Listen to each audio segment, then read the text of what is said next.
Welcome to the video message for Parashat Yitro. This week was known for the reading of the Ten Commandments. And the opening verse of the Ten Commandments is, Vaydaber Hashem et kol advarim ha'ele lemor. And Hashem spoke these words, lemor, in order to say. Now usually in the Torah when it says lemor, it's when Hashem is speaking to Moshe, lemor. Speaking to Moses, in order to tell Am Yisrael a certain mitzvah that now they have to keep. So Moses is going to tell them, lemor.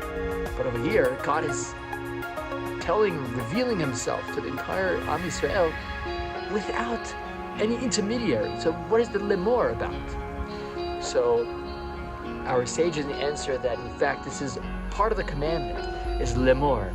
Make sure, Am Yisrael, that you continue to promulgate this message onward to your children. Make sure it doesn't stay with you, that the values of the Torah, the Ten Commandments, all the mitzvot are kept alive by you for the next generation. Lemor, you should say it onwards also. They say, this week was Tu B'Shvat. And Tu B'Shvat, we celebrate the fruits on the tree. And every fruit inside of it contains the seeds for the next generation, so that not only we get to enjoy the sweetness of the fruit, but also for future generations as well. They say a story about a man who had to go out to the forest to chop some wood. And as he goes out towards the afternoon, he starts chopping wood, and all of a sudden it starts snowing like crazy, and his tracks are covered. And he's trying to find his way out of the forest. Meanwhile, it's getting colder and colder, and until he's starting to feel frostbitten. If he's not going to get some source of heat soon, he might die right there in the middle of the forest. So he goes frantically every direction until he finds a light. He goes towards the light and he finds this home that they made for people who are chopping wood for this purpose exactly. And he goes inside and it's nice and it's warm. There's wood by the fire, and he stays there for a little bit to defrost and to drink some water. And when he's ready, he feels that he's back to himself. He starts to make his way out of this little home until he notices there's a sign above the fireplace that says, make sure there's enough fire for the next person before you leave.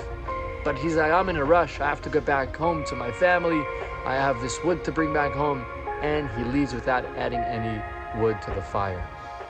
And so then he starts making his way back home. In the meanwhile, his wife is worried he's not back home yet. So she sends her eldest son to go into the forest and look for his father. The son goes and he starts walking to the forest, but of course his tracks are covered too, and he can't retrack himself out, and he's lost in the middle of the forest, and there is no light, and there is no fire, there's nowhere for him to go in order to defrost. This is a message for us also. Let's not keep the Torah just with us, or with the messages and the values for us.